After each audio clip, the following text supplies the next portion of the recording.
Naquele tempo, Jesus ergueu os olhos para o céu e rezou, dizendo: Pai Santo, guarda-os em teu nome, o nome que me deste, para que eles sejam um, assim como nós somos um.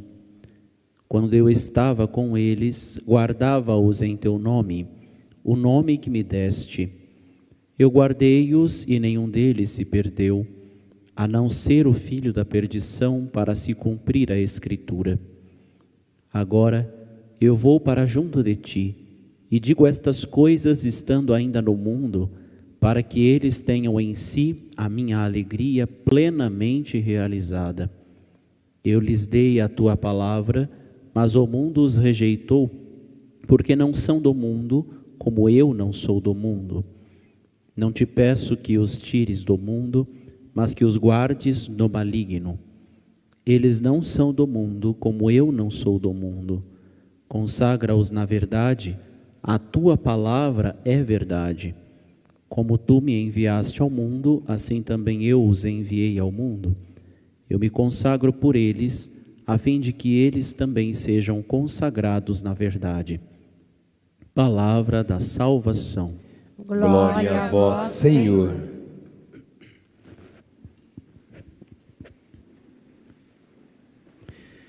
Caríssimos irmãos e irmãs, ontem nós começamos a escutar exatamente esta oração de Jesus Cristo, o capítulo 17 do Evangelho de São João. A partir do capítulo 14, todo instante nós estamos ouvindo as últimas palavras de Jesus, como se fosse o seu testamento, suas palavras de despedida. Então ele faz algumas recomendações, conforta aquelas pessoas que ali estavam, os apóstolos. Mas agora, no capítulo 17 especialmente, Jesus faz uma oração sacerdotal. E por isso então, ontem nós iniciávamos, foi o primeiro trecho, a primeira parte desta oração sacerdotal. Hoje nós ouvimos a segunda parte e amanhã ouviremos a terceira parte da oração sacerdotal de nosso Senhor Jesus Cristo, que está no capítulo 17 do Evangelho segundo São João. Disto, nós podemos retirar para nós este desejo de Jesus para implantar em nós corações agradecidos, mas também corações que creem, ou seja, a virtude da fé, corações que esperam, que confiam, portanto, a virtude da esperança, e corações caridosos, corações que amam, corações que são generosos, ou seja, a virtude do amor, a virtude da caridade. E estas três virtudes, estas três realidades que o Senhor quer fazer com que todos os seus discípulos, ou seja, todos aqueles que assumem a sua cruz cada dia e se colocam no seguimento, se colocam como seguidores deste Evangelho, desta boa notícia, possa verdadeiramente colocar em prática a virtude da fé, da esperança e da caridade. E as palavras de Jesus, especialmente no dia de hoje, querem remeter exatamente à esperança, este trecho que nós ouvimos, Então, sabermos, às vezes nós achamos que a esperança, a virtude da esperança está em termos esperança, termos confiança de que vamos para o céu. Não é isso que se trata.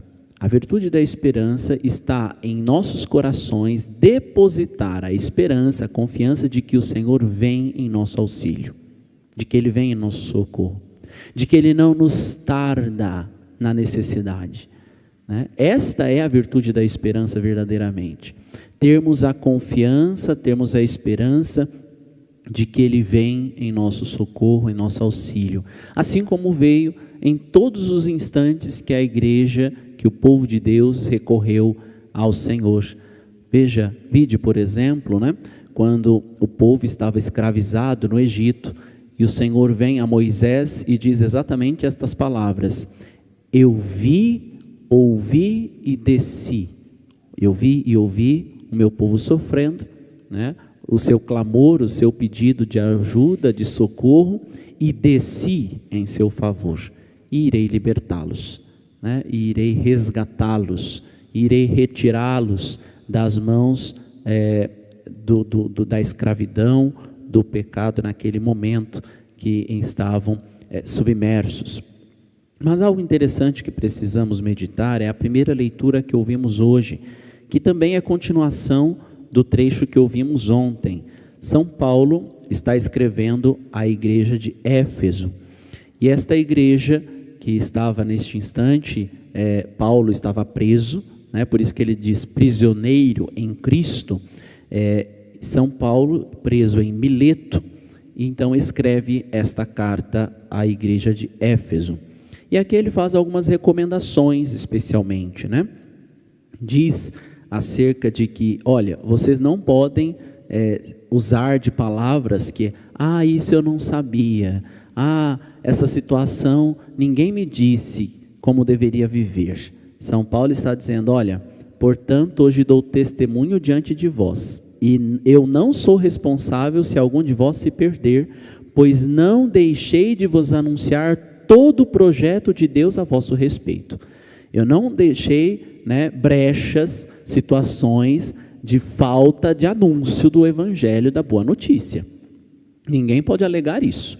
Se vocês se perderem, é culpa de vocês mesmos, né? E é isso que São Paulo está dizendo no trecho que nós ouvimos no dia de ontem. Hoje, ele dando sequência a esta carta, no trecho que nós ouvimos, diz assim, isso ele está escrevendo especialmente aos padres, de Éfeso: cuidai de vós mesmos e de todo o rebanho. Então, um cuidado que nós precisamos ter para conosco, mas também todos aqueles que foram confiados a este sacerdote, a este padre, na época era chamado de anciãos. Cuidai de vós mesmos e de todo o rebanho, sobre o qual o Espírito Santo vos colocou como guardas, para pastorear a igreja de Deus, que ele adquiriu com o sangue do seu próprio Filho. Então veja, vocês são somente guardas, não é um povo seu, não é um rebanho seu. O rebanho é de Jesus Cristo, foi conquistado pelo sangue do Cordeiro, foi depositado sobre a sua guarda, sobre os seus cuidados, mas só isso. Mas o rebanho é dele, e por isso você será cobrado nesta realidade, nesta situação. Esteja atento, É isso que São Paulo está dizendo nesse momento. Lembram-se que quando Caim matou Abel, e Deus pergunta, para Caim: onde está o teu irmão? E Caim responde para Deus: acaso sou guarda de Abel? Acaso sou guarda dele? Ou seja, eu não tenho nada a ver com isso, porque ele sabe que no fundo, a perdição, a morte do irmão manchava as suas mãos, manchava a sua história, a sua realidade. Por isso que também nós precisamos estar atentos, nós que temos alguma responsabilidade de alguém, autoridade sobre alguém, exatamente os pais, as mães, os padrinhos, as madrinhas, enfim, aqueles que exercem algum tipo de autoridade sobre alguém, precisam estar atentos a esta realidade. Ele não me pertence, no sentido de que ele é meu, então tem que fazer tudo do jeitinho que eu quero, isso e aquilo, fechadinho, mas eu sou responsável, eu sou guarda, eu serei cobrado sobre esta realidade, sobre esta vida, sobre o quanto eu conduzi esta vida, sobre como eu gerenciei no tempo que foi colocado sobre os meus cuidados, o ensinamento, a verdade, a realidade do Evangelho. Eu serei cobrado sobre isso, Eu sei que depois que eu for embora, aparecerão entre vós lobos ferozes que não pouparão o rebanho. Fiquem atentos, portanto.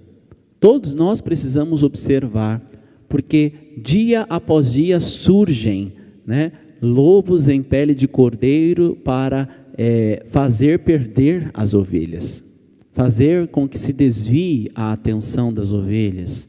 E também, portanto, nós precisamos estar atentos, porque muitas vezes nós mesmos somos enganados, nós mesmos caímos em ciladas, em situações difíceis, fazemos vista grossa tantas e tantas vezes, Nós vemos às vezes lugares, achamos que quem precisa cuidar, zelar, educar os nossos filhos, os nossos afilhados, a gente só vai jogando para os outros e nós mesmos vamos lavando as mãos, né? Por exemplo, o mais problemático da nossa catequese hoje em dia é fazer com que os pais assumam a sua função de pais. A nossa dificuldade maior na catequese hoje é esta, né? Está aqui a coordenação da catequese que não me deixa mentir. A maior dificuldade nos nossos tempos, fazer com que os pais assumam a função paterna. Isso, certamente, a escola, se eu conversar com professores, com os diretores, muito provavelmente é esta mesma realidade, né? Se antigamente as nossas crianças, por exemplo, não faziam tarefa, e eu me lembro quando eu estava na 3ª série do ensino fundamental, eu não fazia tarefa de casa, né? E aí a professora perguntou onde que a minha mãe trabalhava. Eu disse, não sei. Me lembro certamente, me lembro o nome dela, da professora, a professora Aurora, né? Mas eu não lembro quem que era da 2ª série. Eu não lembro quem era da 4ª série. Não lembro o nome delas, né? Porque muito provavelmente fazia vista grossa. Nunca ligou para isso. Mas a da 3ª série, com uns 2 meses mais ou menos, porque eu não fazia tarefa, foi e descobriu onde minha mãe trabalhava, porque eu não contei, ela descobriu, foi até a minha mãe, conversou com a minha mãe, e aí a minha mãe chamou a atenção, né? Começou a ficar em cima, cobrava, olhava caderno, essas coisas todas. Mas hoje sou grato a ela, a professora Aurora, lá da 3ª série do ensino fundamental, né? Certamente naquele momento eu ficava com muita raiva dela. Certamente naquele momento achava que ela queria o pior de mim, né? Queria que ela me odiava, com certeza, naquele instante. Mas hoje eu sei que é exatamente o contrário, né? Exatamente por amor, exatamente porque quer o bem, exatamente porque quer tirar dali que eu sou capaz de alguma coisa. Talvez se fosse levado também pelas coxas, levado adiante, empurrado com a barriga, só é meu trabalho mesmo, que se dane esse menino, talvez hoje eu não estivesse aqui. Talvez eu estivesse junto com outros amigos que eu sei onde estão, presos, por exemplo, né, no presídio em Cruzeiro do Oeste ou coisa do tipo, não é? Portanto, caríssimos irmãos e irmãs, São Paulo está dizendo exatamente para termos esta realidade às nossas frentes, à nossa frente. Eu sei que depois que eu for embora, aparecerão entre vós lobos ferozes, que não pouparão o rebanho. Além disso, do vosso próprio meio aparecerão homens com doutrinas perversas, que arrastarão discípulos atrás de si. Como não dizer as tantas heresias que aconteceram no meio da igreja, né? Dentro da igreja. Exemplo, Martinho Lutero. Ele era um padre agostiniano, né? Que foi exatamente uma rebelião que fez e promoveu dentro da igreja, e hoje nós temos tantos e tantos igrejas protestantes. Foi uma rebelião de um padre católico, né? Outro exemplo é Ário, padre Ário, que também criou grandes dificuldades dentro da igreja com a heresia ariana, que não acreditava que Jesus era Deus.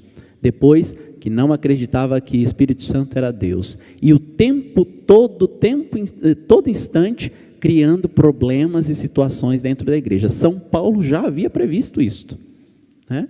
Já havia previsto que haveria dentro da igreja, de dentro da realidade da igreja, doutrinas perversas que arrastarão discípulos atrás de si. Já tem 500 anos que a igreja está vivenciando, por exemplo, a realidade do protestantismo, né? E ainda existem igrejas luteranas, por exemplo, que foram as primeiras. Depois vieram tantas outras a partir desta realidade.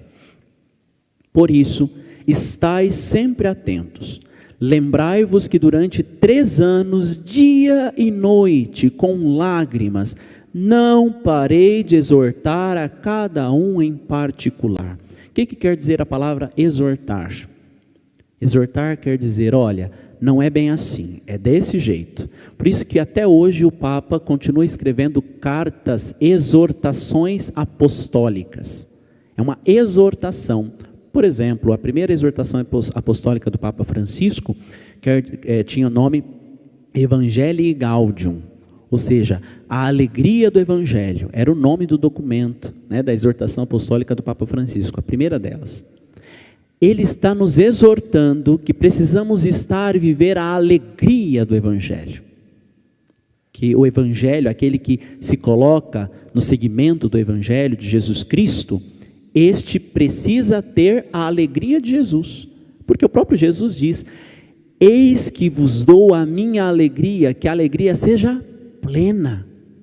Então, se é verdade esta palavra de Jesus, então preciso ter uma alegria evangélica, né? Uma alegria perfeita, só que não uma alegria do mundo. E aí eu convido que vocês escutem depois a perfeita alegria de São Francisco de Assis, e aí você vai entender qual que é a perfeita alegria, né, que se fala, que se trata verdadeiramente o Evangelho de Jesus Cristo. Procurem depois, tem uma música que foi escrita com o mesmo textinho, né, de São Francisco de Assis, e que está muito boa e que nos ajuda a refletir esta realidade. Agora, e olha uma oração quase que São Paulo faz por eles, né? Agora, entrego-vos a Deus e à mensagem de sua graça, que tem poder para edificar e dar a herança a todos os que foram santificados. Não cobicei prata, ouro ou vestes de ninguém. Vós bem sabeis que estas minhas mãos providenciaram o que era necessário para mim e para os que estavam comigo. Em tudo vos mostrei que, trabalhando deste modo, se deve ajudar os fracos, recordando as palavras do Senhor Jesus, que disse: há mais alegria em dar do que em receber. Às vezes nós ficamos nos questionando, né? Será que vale a pena, né, nos ofertar, às vezes numa pastoral, num movimento, me gastar para esta realidade, me humilhar para aquela outra? Será que vale a pena? Será que realmente eu preciso disso? Eu não preciso disso aqui não, vou abandonar tudo, vou largar essa situação, vou largar tal coisa, né? Mas nos esquecemos o porquê estamos vivendo esta realidade, o porquê estamos nesta pastoral, o porquê estamos naquela outra. Temos que entender a realidade dos motivos, das razões pelas quais eu coloco o Evangelho em prática. Na última segunda-feira eu conversava com as pessoas que estão responsáveis pelos nossos tapetes de Corpus Christi, e eu lembrava exatamente isso. Olha, os tapetes não são e não deveriam ser, né, uma forma de penitência para nós, né?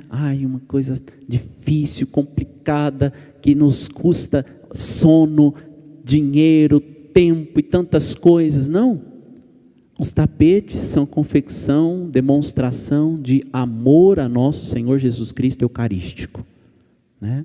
É por amor, é por este objetivo que eu gasto tempo, hora, dinheiro, sono, tudo, né? Por amor a nosso Senhor Jesus Cristo Eucarístico. Em tudo vos mostrei, portanto, que trabalhando deste modo, se deve ajudar os fracos, recordando o que diz Jesus: há mais alegria em dar do que em receber. Por isso também nós dispomos o nosso coração.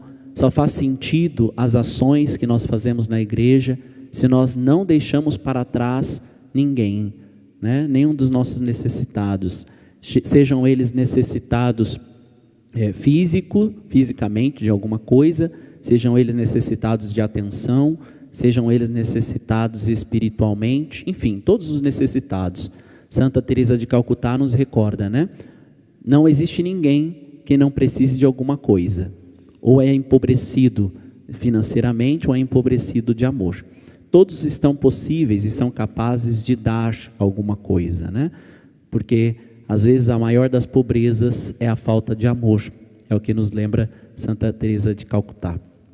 Que tenhamos esta certeza em nossos corações, que façamos crescer a virtude da esperança no nosso íntimo, para que assim tenhamos a disponibilidade da generosidade no amor uns para com os outros, e assim manifestado a Jesus Cristo, nosso Senhor e Mestre, que nos ensinou a fazer a mesma coisa.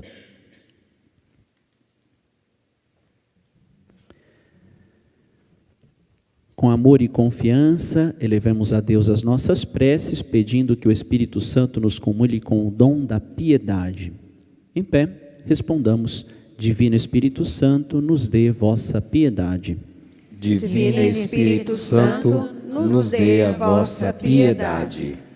Divino Espírito Santo, nós suplicamos pela vossa Igreja, com o Papa Francisco, nosso Bispo Dom João e todo o clero, para que, cheios da piedade divina, continuem guiando o rebanho a eles confiado. Rezemos ao Senhor. Divino Espírito Santo, nos dê a vossa piedade. Ó Espírito Santo, enchei-nos com a vossa piedade, a fim de santificar todas as nossas ações em Cristo. Rezemos. Divino Espírito Santo, nos dê a vossa piedade. Ó Espírito do Senhor, constante hóspede do coração de Maria Santíssima, ensinai-nos a viver intimamente unidos a Deus e solidários com os irmãos e irmãs em suas necessidades. Rezemos. Divino Espírito Santo, nos dê vossa piedade. Pelo jubileu de 50 anos de nossa Diocese de Umuarama, que os dons do Divino Espírito Santo brilhem sobre nós como ouro, iluminando o caminho, promovendo a paz e impulsionando nossas comunidades à missão. Rezemos. Divino Espírito Santo, nos dê vossa piedade. Também queremos pedir sobre a nossa Diocese a intercessão de nosso padroeiro São José e juntos rezemos a sua ladainha. Senhor, tende piedade de nós. Senhor, tende piedade de nós. Jesus Cristo, tende piedade de nós. Jesus Cristo, tende piedade de nós. Senhor, tende piedade de nós. Senhor, tende piedade de nós. Jesus Cristo, ouvi-nos. Jesus Cristo, atendei-nos. Deus Pai dos céus, tende piedade de nós. Deus Filho Redentor do mundo, tende piedade de nós. Deus Espírito Santo, tende piedade de nós. Santíssima Trindade, que sois um só Deus, tende piedade de nós. Santa Maria, rogai por nós. São José, rogai por nós. Ilustre Filho de Davi, rogai por nós. Luz dos patriarcas, rogai por nós. Esposo da Mãe de Deus, rogai por nós. Casto guarda da Virgem, rogai por nós. Sustentador do Filho de Deus, rogai por nós. Zeloso defensor de Jesus Cristo, rogai por nós. Chefe da Sagrada Família, rogai por nós. José Justíssimo, rogai por nós. José Castíssimo, rogai por nós. José Prudentíssimo, rogai por nós. José Fortíssimo, rogai por nós. José Obedientíssimo, rogai por nós. José Fidelíssimo, rogai por nós. Espelho da paciência, rogai por nós. Amante da pobreza, rogai por nós. Modelo dos trabalhadores, rogai por nós. Honra da vida de família, rogai por nós. Guarda das virgens, rogai por nós. Sustentáculo das famílias, rogai por nós. Alívio dos miseráveis, rogai por nós. Esperança dos doentes, rogai por nós. Patrono dos moribundos, rogai por nós. Terror dos demônios, rogai por nós. Protetor da Santa Igreja, rogai por nós. Cordeiro de Deus, que tirais o pecado do mundo, perdoai-nos, Senhor. Cordeiro de Deus, que tirais o pecado do mundo, ouvi-nos, Senhor. Cordeiro de Deus, que tirais o pecado do mundo, tende piedade de nós. Ele constituiu o Senhor de sua casa e fê-lo príncipe de todos os seus bens. Oremos. Ó Deus, que por inefável providência vos dignastes escolher a São José por esposo de vossa Mãe Santíssima, concedei-nos, vô-lo pedimos, que mereçamos ter por intercessor no céu aquele que veneramos na terra como protetor. Vós que viveis e reinais por todos os séculos dos séculos. Amém. Ó Deus, Pai bondoso e compassivo, que por vosso Filho nos enviastes o Espírito Santo, Ouvi as orações do vosso povo e dá-lhe a alegria de ser atendido em suas preces. Por Cristo nosso Senhor. Amém.